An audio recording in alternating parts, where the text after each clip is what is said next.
এই ভিডিঅ'টোত আমি আলোচনা কৰিম আজি হৈ যোৱা DLED এন্ট্ৰেন্স এক্সামৰ এনসাৰ কি মেমৰি বেস কুৱেশ্যনখিনি। ইয়াৰ প্ৰথম কুৱেশ্যনটো হ'ব অসম বৈভৱ বঁটা লাভ কৰা প্ৰথম ব্যক্তিজন কোন? ইয়াৰ উত্তৰ হ'ব ৰতন টাটা।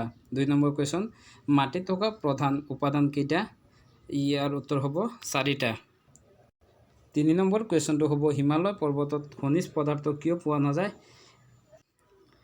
এই কুৱেশ্যনটো কেনেকুৱা ধৰণৰ আছিল? কুৱেশ্যনটো অকণমান খেলিমেলি যেন পোৱা গৈছে। আপোনালোকে কমেণ্টত কুৱেশ্যনটো ভালকৈ জনাব, মই উত্তৰ দিবলৈ চেষ্টা কৰিম।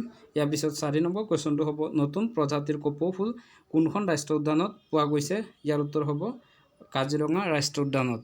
ইয়াৰ পিছত 5 নম্বৰ কুৱেশ্যনটো হ'ল ভূমিকম্প জোখা যন্ত্ৰটোৰ নাম কি? ইয়াৰ উত্তৰ হ'ব চিছমোগ্ৰাফী। 6 নম্বৰ কুৱেশ্যনটো হ'ব অসমৰ কোনখন নদী আভ্যন্তৰীণ যাতায়াতৰ বাবে ব্যৱহাৰ হয়? ব্ৰহ্মপুত্ৰ আৰু বৰাক নদী, এই দুয়োখন নদীতে আভ্যন্তৰীণ যাতায়াত চলে। 7 নম্বৰ কুৱেশ্যনটো হ'ব বলৰ SI একক কি? ইয়াৰ উত্তৰ হ'ব নিউটন। 8 নম্বৰ কুৱেশ্যনটো হ'ব নাটোৰ সম্পূৰ্ণ ৰূপটো কি? ইয়াৰ উত্তৰ হ'ব নৰ্থ আটলাণ্টিক ট্ৰিটি অৰ্গেনাইজেশ্যন। 9 নম্বৰ কুৱেশ্যনটো হ'ল pHৰ মান কিমানৰ পৰা কিমানৰ ভিতৰত থাকে? ইয়াৰ উত্তৰ হ'ব 0ৰ পৰা 14ৰ ভিতৰত। 10 নম্বৰ কুৱেশ্যন নীতি আয়োগৰ অধ্যক্ষ কোন? উত্তৰ হ'ব প্ৰধানমন্ত্ৰী।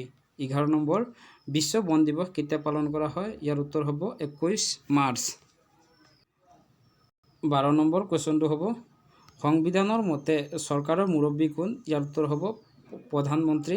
13 নম্বৰ কুৱেশ্যন ভাৰতত স্বত্ব বিলোপ নীতিৰ প্ৰৱৰ্তন কোনে কৰিছিল? ইয়াৰ উত্তৰ হ'ব governor general lord Dalhousie. 14 number question তলৰ কোনগৰাকী স্বদেশী আন্দোলনৰ লগত জড়িত আছিল? যিখিনি অপশ্যন দিয়া আছিল ইয়াৰ ভিতৰত কাৰেক্ট এনচাৰটো হ'ব লালা ৰাজপথ ৰায়। 15 নম্বৰ কুৱেশ্যনটো হ'ব তলৰ কোনটো এটা গ্ৰীণ হাউচ গেছ নহয়? অপশ্যনখিনি সম্পূৰ্ণকৈ পোৱা নাই, সেয়েহে গ্ৰীণ হাউচ গেছসমূহ হ'ল জৈল বাষ্প, কাৰ্বন ডাই অক্সাইড, মিথেন, নাইট্ৰাছ অক্সাইড, অজন। 16 নম্বৰ কুৱেশ্যন ব্ৰহ্মপুত্ৰৰ দক্ষিণ পাৰৰ উপনৈ কোনখন? ইয়াৰ উত্তৰ হ'ব দিখৌ। বাল্বত ব্যৱহৃত ফিলামেণ্ট কি ধাতুৰে তৈয়াৰ কৰা হয়? ইয়াৰ উত্তৰ হ'ব টাংষ্টেন। 18 নম্বৰ কুৱেশ্যন হ'ব পানিপথৰ প্ৰথম যুদ্ধৰ পিছত ভাৰতত কোন বংশই ৰাজত্ব কৰে? ইয়াৰ উত্তৰ হ'ব মোগল বংশই। আৰু এই পানিপথৰ যুদ্ধ হৈছিল 1526 চনত। 19 নম্বৰ কুৱেশ্যন অসমীয়াৰ লগত ধ্ৰুপদী ভাষাৰ মৰ্যাদা পোৱা ভাষাটো কি আছিল? আৰু সেই ভাষাটো আছিল বাংলা। 20 নম্বৰ কুৱেশ্যনটো হ'ব তলত দিয়া কোনটো এটা ভৌতিক পৰিৱৰ্তন? অপশ্যনখিনি ভালদৰে গম পোৱা নাই, গতিকে ভৌতিক পৰিৱৰ্তনৰ অন্তৰ্গত আছিল বৰফ গলি যোৱা, পানী উতলি বাষ্প হোৱা আদি।